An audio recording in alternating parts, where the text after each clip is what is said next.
What does a religious tradition do when it loses power? Does it adapt? Does it resist? Or does it retreat inward, hoping survival is enough? In the late 19th century India, Muslims faced exactly this question. And they gave two radically different answers. One answer came from a small town called Deoband. The other from a university project in Aligarh. Both claimed to save Islam, both reshaped Muslim history, but only one was willing to gamble on modernity. Let's rewind. After the failed uprising of 1857, Muslim political power in India collapsed. The Mughal Empire vanished. Courts shut down. Patronage networks disappeared. But the British rule didn't just conquer territory, it reorganized knowledge. Law became secular. Education became anglicized. Religion was tolerated, but only as a belief, ritual, and private morality. As the anthropologist Talal Asad puts it, colonialism doesn't abolish religion, it redefines it. Islam could still exist, but no longer as a law, governance, or public reason. This wasn't neutral, it was destabilizing, and Muslim scholars knew it. In 1866, a group of scholars founded Darul Uloom Deoband. This was not nostalgia, it was strategy.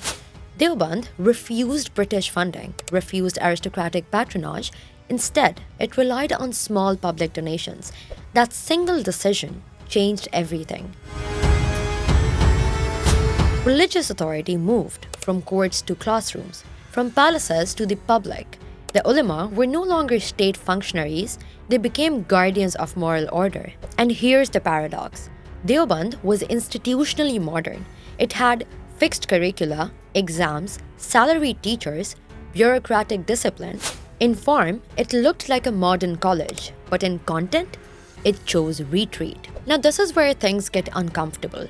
Classical Islamic education, once balanced in philosophy, speculative theology, ethics, history, with Quran, Hadith, and the law, Deoband broke that balance. Philosophy, marginalized. Speculative theology, distrusted. Historical criticism, rejected outright.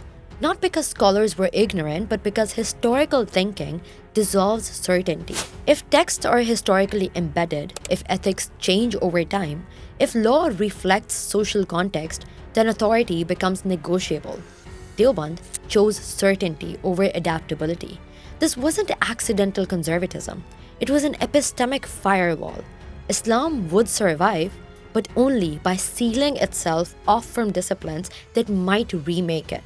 What Deoband preserved institutionally, it narrowed intellectually. Let's be clear, this wasn't just resistance to empire, it also meant rigid moral discipline, shrinking internal pluralism, hostility to philosophical ethics, and suspicion of critical history. Deoband didn't just resist power upward, it disciplined downward. That discipline produced piety and continuity, but also long-term intellectual stagnation. And this is where the other answer enters the story. While Deoband was insulating Islam, Aligarh was taking a gamble. Led by Syed Ahmad Khan, the Aligarh movement made a radical claim. Islam does not need protection from reason, science, or history, it needs engagement. Aligarh embraced modern sciences, historical consciousness, and ethical reform, not as colonial obedience, but as a necessity. Sir Syed Ahmad Khan believed something dangerous. A tradition, unwilling to rethink itself, will survive only as ritual and identity, but not as a thought. That was a risk. And yes, Aligarh failed in many ways, in terms of elite capture, overtrust in colonial institutions, disconnect from popular religion, but epistemically, Aligarh was right about one thing, that modernity was not optional. Deoband's intellectual narrowing had political consequences. Its scholars went in every direction: anti-colonial conspiracies, Hindu-Muslim nationalism, Muslim separatism. Why such divergence? Because Deoband never built a theory of sovereignty, of citizenship, of constitutionalism. It produced moral authority and not political philosophy. So the same tradition could justify India or Pakistan, nationalism or separatism. Flexibility? Maybe, but also theoretical absence. Today, Deobandi institutions exist worldwide.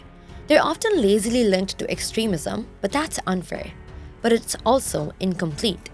Deoband did not cause militancy, but its suspicion of history, ethics, and pluralism has made militant capture easier in some contexts. That's not destiny, but it's not coincidence either. So what are we left with? Deoband preserved Islam as authority. Aligarh tried to preserve it as a thought. One chose survival through insulation. The other chose risk through engagement. History shows us something uncomfortable. Refusing intellectual renewal is safer in the short term and more dangerous in the long run. Deoband was not an escape from history, it was a decision within it. And that decision still shapes the limits of Islamic thought today. The real question isn't whether Deoband or Aligarh was right. It's this: can a tradition survive modernity without allowing itself to be changed by it?